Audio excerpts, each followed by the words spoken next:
So Brian, you were a reality TV star for a little bit?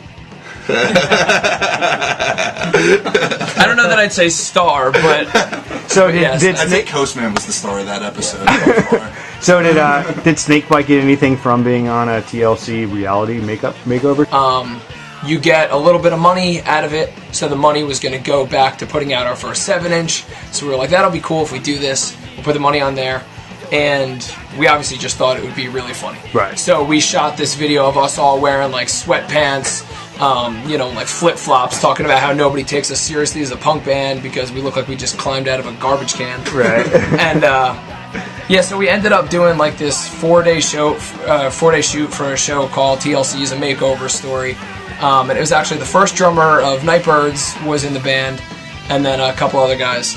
And we did this 4-day makeover shoot where we got tattooed, we got really silly clothes, we got really bad haircuts, we got a lot of makeup, and everything that they did was basically supposed to be a big surprise. So they'd tell us, we'd be around the corner from CB's where like one of my bands would have played the week before, and they're like, okay guys, I know you have no idea where we are right now, but right around the corner is home of legendary Urge Overkill, CBGB. And so we're like, and we're like, okay, and they'd be like, cut, take that again, and we do things 5 times until we just be like, yes, and it's just like it was all ridiculous. Really, it was scripted?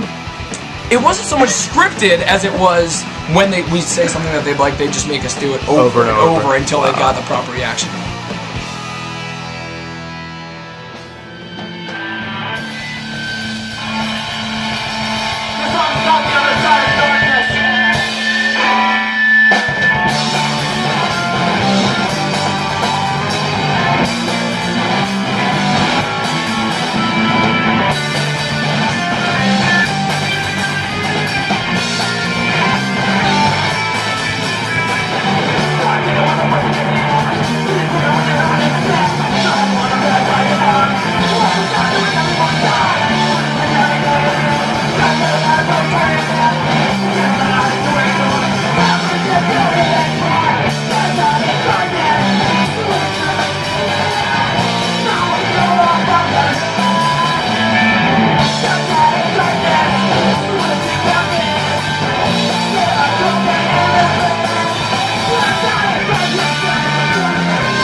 Cameras are on you, you feel silly. We weren't serious in the first place, so for us to do it and try to give a reaction that, we thought portrayed excitement was really difficult, especially at the end when the unveiling comes and you look at yourself and you're like, oh my god, you just look like some street urchin from New York City and it's like, what the fuck, like cabs wouldn't pick us up. But you can't be like, what did you do to me, like, oh my god, no, so you have to act real excited and Actually, it doesn't even really come off like, from watching it, it didn't seem like you guys were excited at all. You were just like laughing at each other. Were they bummed that you were laughing? What? They were bummed that you guys were laughing. They thought you'd be stoked on it. Well, because normally people are on the show and when it's all done, they're like, oh my god, like you redecorated my house, look at my kitchen cabinets, or my like barbecue. It's or oh my god, look at the Botox in my lips, I'm beautiful. But we knew that we were going to end up looking a lot stupider at the end of it than we did at the beginning. But that was all kind of the goal. It was just for fun. Right. We'll be right back.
So they tell us that we're going to legendary New York Hardcore Inc., where we're gonna get tattooed by Vinny's stigma of acoustic front.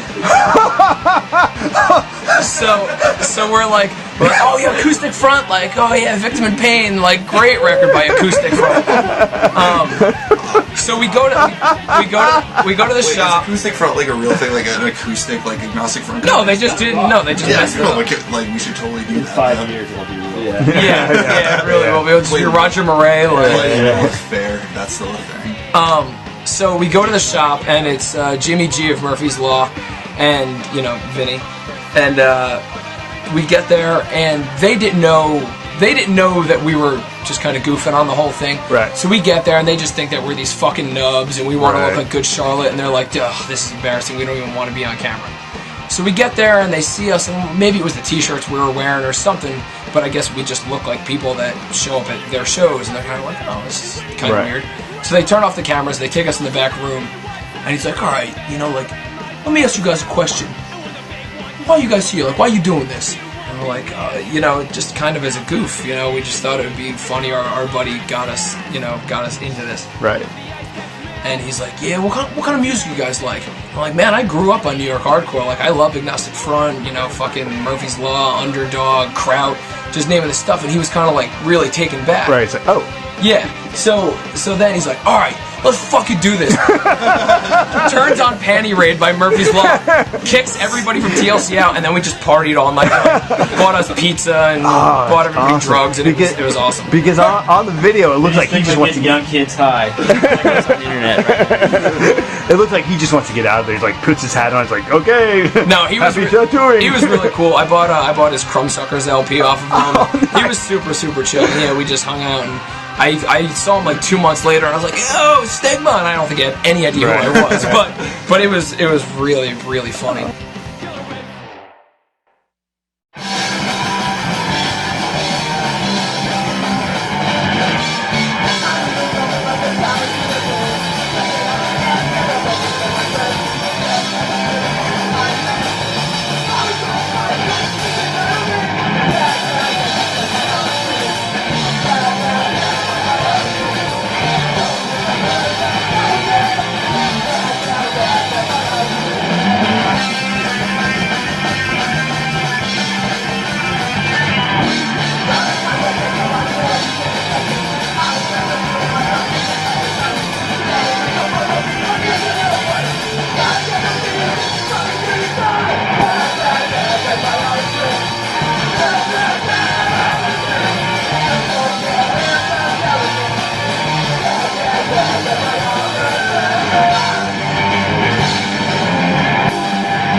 Our bass player Jeff, he got a snake.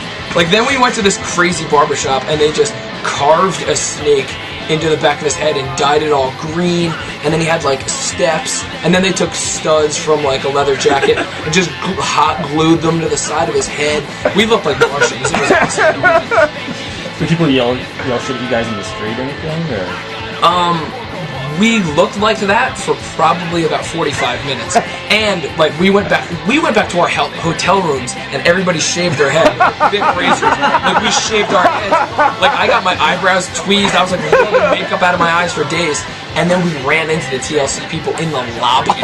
So we got this huge makeover, and then we're all like, this is fucking hilarious. And then we go down into the lobby, and the people walk in, and they see us standing there, and they kind of look at us, and we kind of look at them, and we're like, later. Yeah, I mean, what are you gonna say? It was pretty clear that they were like, oh, so that's why they were laughing the whole time. Got it. Not to mention the fact that we had mics inside our shirts that we thought were off when we were like at lunch and stuff. Like, we would go out to lunch, just us, and we'd be like, this is fucking ridiculous, and we'd just talk about it and make fun of it and stuff. And then they transcribed the whole show after the fact, and it would be like, oh, this is great. Oh, wow, CBGBs.